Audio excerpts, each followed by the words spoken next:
Halo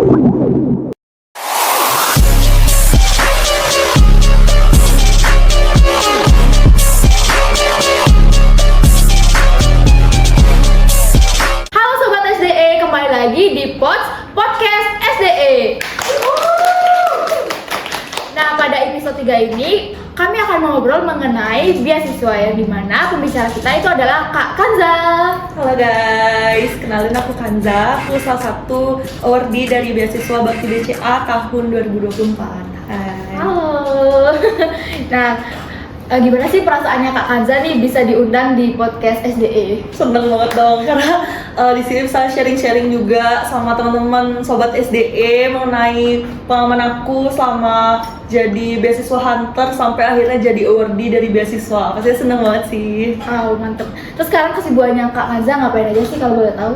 Kebetulan aku sekarang lagi nyiapin untuk UAS, terus juga lagi nyiapin berkas-berkas buat ikut MSIB, magang mandiri gitu. Dan juga di beasiswa Bakti BCA ini kebetulan kita juga ada kegiatan-kegiatan nih yang secara berkelompok gitu. Jadi biasanya di weekend-weekend gitu suka sibuk gitu sih.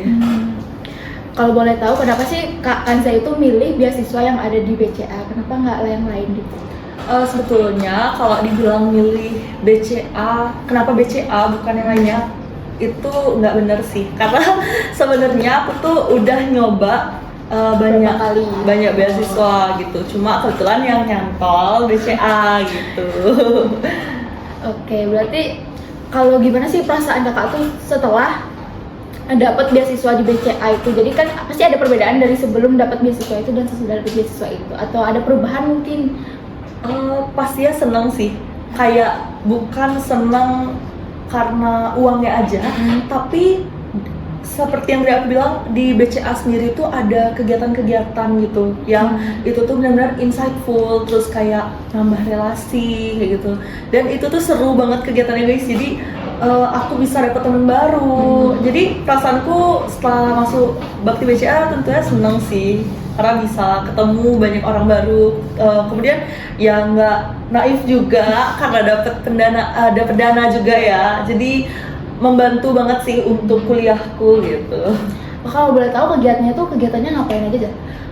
Waktu itu kegiatan itu ada workshop transformasional gitu namanya. Jadi di sana tuh kita berkelompok gimana caranya memecahkan suatu kasus, gimana sih tanggapan kita kalau ada masalah, dan gimana cara kita bekerja dalam tim kayak gitu.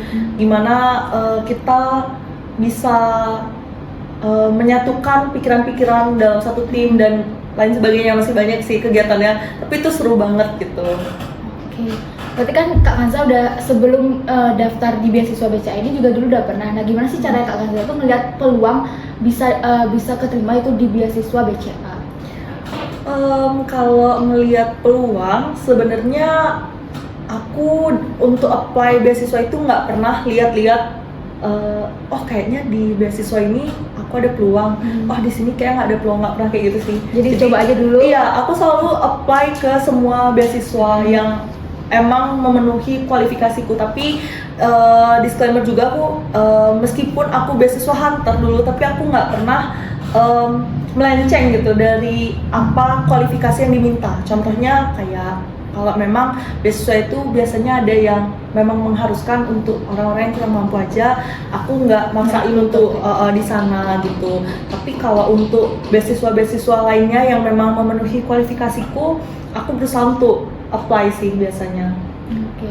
Terus pas Kak Kanza itu nge-apply beasiswa di BCA itu apa aja sih yang diperluin, berkas-berkasnya atau kayak mungkin CV-nya atau apa gitu? Oh, jujur ya, aku dari sekian banyak beasiswa yang aku apply, BCA ini yang persyaratannya itu paling gampang sih, jujur. Kayak aku udah sempet apply beasiswa yang lain yang disuruh bikin 9 esai, 9 esainya, terus setelah 9 esai itu ada lagi berkas-berkas lainnya yang harus diginiin kayak gitu. Terus harus ada rekomendasi dari dekanat kayak gitu. Apalagi yang ada sempat rekomendasinya itu harus tanda tangan basah. Maksudnya ditulisnya pun harus basah gitu, nggak boleh ketik. Jadi kayak benar-benar harus rekomendasi dari satu orang dosen yang memang bisa ngasih rekomendasi kita kayak gitu. Bahkan ada yang harus ikut tes semacam tes TOEFL, aku lupa namanya apa, semacam tes TOEFL tapi itu tuh dalam bahasa Indonesia kayak gitu. Cuman kalau di BCA ini jujur li paling gampang persyaratannya.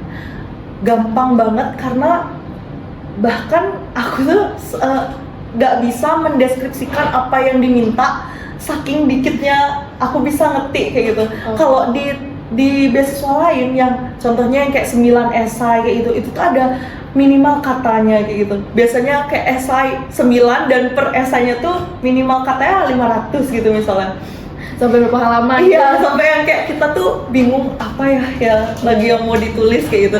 Tapi kalau di BCA tuh malah justru cuma boleh nulis 200 huruf waktu itu untuk mendeskripsikan apa sih tujuan kita apply beasiswa BCA ini dan mengurutkan apa aja sih prioritas kita sebagai tujuannya daftar beasiswa ini gitu. Terus kalau tahapannya itu gimana aja selain ngurus berkas, habis ngurus berkas tuh ngapain kira-kira? Nah ini, jadi meskipun BCA ini yang paling gampang tahapan berkasnya, seksi berkas ya, yang nggak paling ribet, tapi tahapan selanjutnya itu seleksi selanjutnya justru yang paling susah menurutku dibanding yang lain. Iya, jadi kalau yang lain tuh biasanya aku wawancara itu masih face to face sama interviewer. Jadi maksudnya bukan face to face yang ketemu langsung tuh enggak, daring juga pernah gitu, tapi langsung ketemu sama orangnya kayak gitu. Cuma di BCA nih enggak.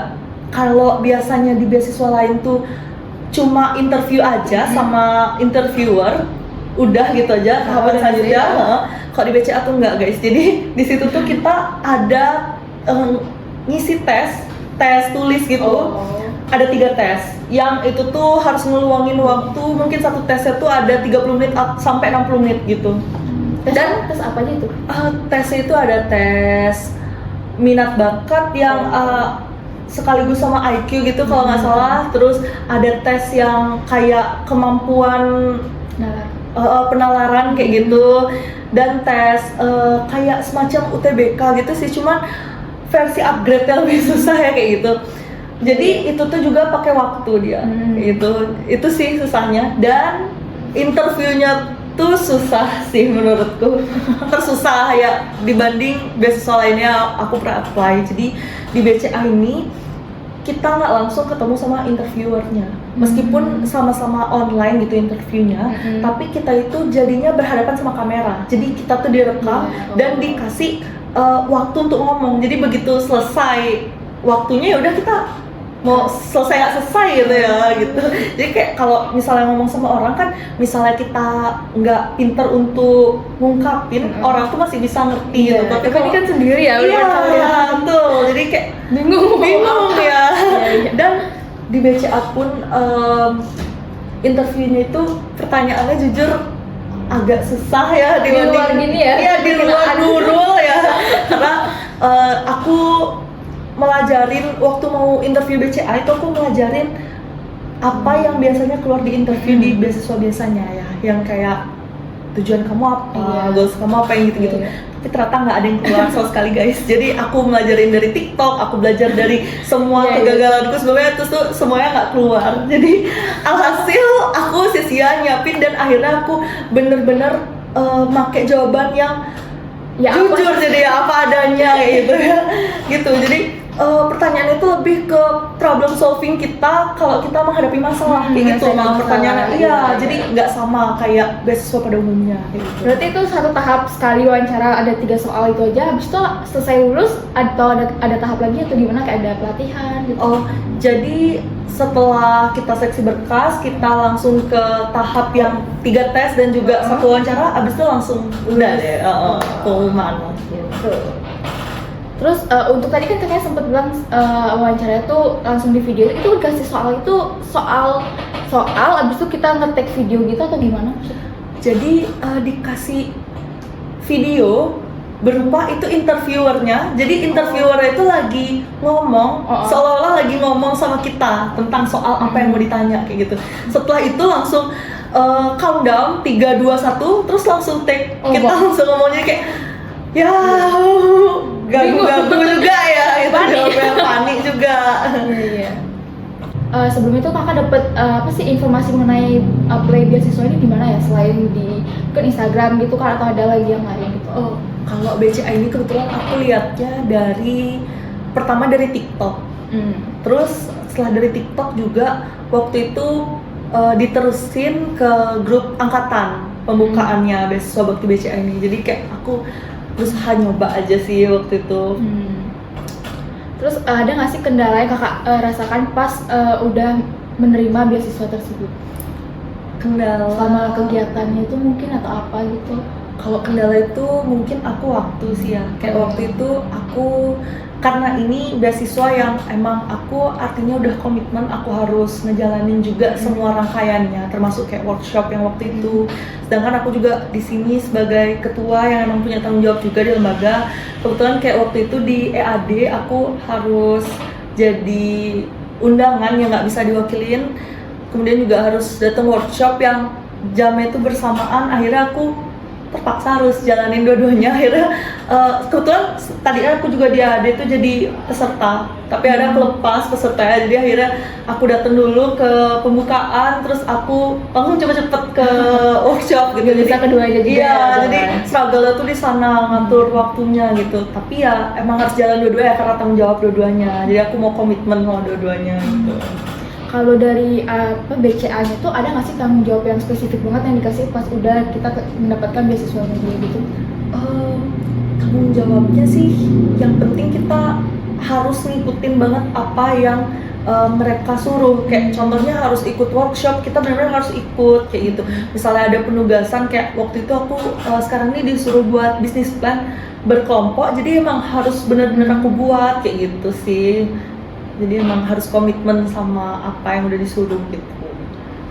Oke, berarti ada nggak sih tips atau mungkin tips atau trik yang bisa kakak kasih ke teman-teman yang lagi nonton gitu tentang nge-play beasiswa, biar teman-teman yang lain tuh bisa lah mencoba untuk nge-play beasiswa?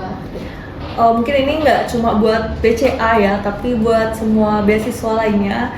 Jadi menurutku tipsnya itu adalah prepare guys. Jadi aku pernah sempet nyesel karena salah satu beasiswa yang menurutku seleksinya tuh lumayan gampang. Soal-soal, maksudnya interviewnya tuh juga Yang pada dasarnya iya, gitu. yang pada umumnya kayak gitu. Tapi aku nggak maksimal pas interview karena aku emang nggak prepare kayak gitu. Jadi menurutku yang terpenting itu adalah prepare. Kemudian setelah prepare adalah let it go aja. Karena kayak kalau Ikutin kita, aja udah. karena aku udah nyoba beberapa kali di beasiswa lainnya, aku ngarep banget Iya. dan akhirnya zong. Tapi ketika di BCA-nya aku benar-benar nggak ngarep guys, kayak aku Ya udahlah, ikutin aja iya, gitu. aku bahkan mikirnya kayak nggak dapet karena sesusah ini, dan aku ternyata pertanyaannya tuh yang keluar nggak sesuai apa yang aku prepare kayak gitu. Tapi malah dapet, jadi emang nggak boleh ngarep guys. Pokoknya kalian fokus dan percaya diri aja dah dulu untuk nge-play beasiswanya Iya. itu. Terus nanti kalau misalnya udah selesai nih untuk di tahun ini beasiswa itu, apakah kakak ada niatan untuk memperpanjang gitu beasiswa itu? Setauku sih untuk di BCA bisanya untuk semester 3 sampai 4 sampai 5, sorry 4 sampai 5. Berarti Jadi kalau misalnya kita semester 4 masih bisa memperpanjang gitu ya? kalau kebetulan nanti itu kan 1 tahun ya, jadi nanti di semester 5 udah selesai Iya. kontraknya. Jadi mungkin aku bakal nyoba apply beasiswa lain sih, nyoba aja. Mungkin ada pesan dari kakak untuk teman-teman yang lain mengenai beasiswa biar teman-teman tuh lebih pede lah gitu untuk nge-play beasiswa gitu. Pesanku cuma satu, selalu coba guys, jangan banyakan mikir yang kayak aduh kayaknya nggak keterima deh kalau nge-apply ke sini, aduh kayaknya ini banyak banget yang daftar di sini, aku nggak mau apply. Jangan guys, karena kita nggak tahu nasib orang tuh kayak gimana, rezeki orang di mana. Jadi selalu apply dimanapun beasiswanya itu. Jadi kita harus emang benar-benar nyoba, karena kalaupun nanti kita gagal di sana, itu tuh bisa jadi pelajaran buat kita untuk apply beasiswa selanjutnya. Apa sih yang harus kita improve dari sana kayak gitu. Ya benar-benar, jadi kita tuh harus nggak apa-apa sih kita mencoba menyesal mencoba daripada menyesal tidak mencoba guys. Jadi kayak coba aja dulu gitu loh, mau gimana hasilnya, yang penting kalian tuh benar-benar fokus gitu loh sama yang kalian udah coba gitu. Jangan kayak apa ya, kalian tuh ninggalin, kalian udah nyoba tapi kalian nggak fokus gitu, kalian kayak malah ya udah males gitu. Jadi fokus aja apa kalau kalian udah nyoba, kerjain dengan serius gitu loh guys. Jadi mungkin sekian yang dapat kita sampaikan di podcast kali ini. Kalau ada kesalahan kata dari kita berdua, mohon dimaafkan. Kita tutup dengan makasih, bye-bye. Bye.